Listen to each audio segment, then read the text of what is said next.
Inigo মার্টিনেজের এই হঠাৎ এক্সিটটা নিয়ে যে রুমার গুলো শোনা যাচ্ছে অথবা বিভিন্ন মিডিয়ায় যে নিউজ গুলো হচ্ছে যে তার কন্ট্রাক্টে এমন একটা রিলিজ ক্লোজ ছিল, অর্থাৎ রিলিজ ক্লোজ এমন একটা টার্ম ছিল যে সৌদি থেকে যদি কোনো অফার আসে তাহলে তাকে ফ্রিতে যেতে দিতে হবে সৌদিতে। অ্যান্ড আরেকটা জিনিস যেটা বের হয়ে আসছে বিভিন্ন মিডিয়া থেকে, কাতালান মিডিয়া থেকে, যে ইনিগো মার্টিনেজ বার্সা বোর্ডকে নিজ থেকে রিচ আউট করেছে এবং সে বলেছে যে তার পক্ষে আসলে 50 থেকে 55টা ম্যাচ কনসিস্টেন্টলি এই সিজনে খেলা মোটামুটি ইম্পসিবল, তার ফিজিক্যাল কন্ডিশনের উপর ডিপেন্ড করে সেই কথাগুলো বলেছে।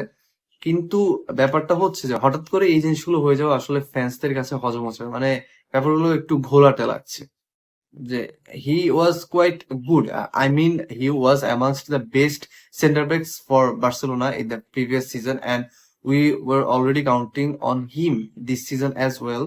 তাকে ইভেন বার্সার ওয়ান অফ দ্য ক্যাপ্টেন করার চিন্তা ভাবনা চলছিল, সেখানে হঠাৎ করে এই ধরনের সিদ্ধান্ত অথবা নিউজ আসলে ব্যাপারটা একটু ডিফারেন্টলি লাগছে। যাই হোক, আসলে জানি না, প্রফেশনালিজমের ব্যাপার স্যাপারও আছে এখানে। আমরা ফ্যান্সরা যতটা ইজিলি মনে করি যে একটা প্লেয়ার সে আসলে থেকে গেলেই পারতো, ব্যাপারগুলো আসলে এভাবে যায় না।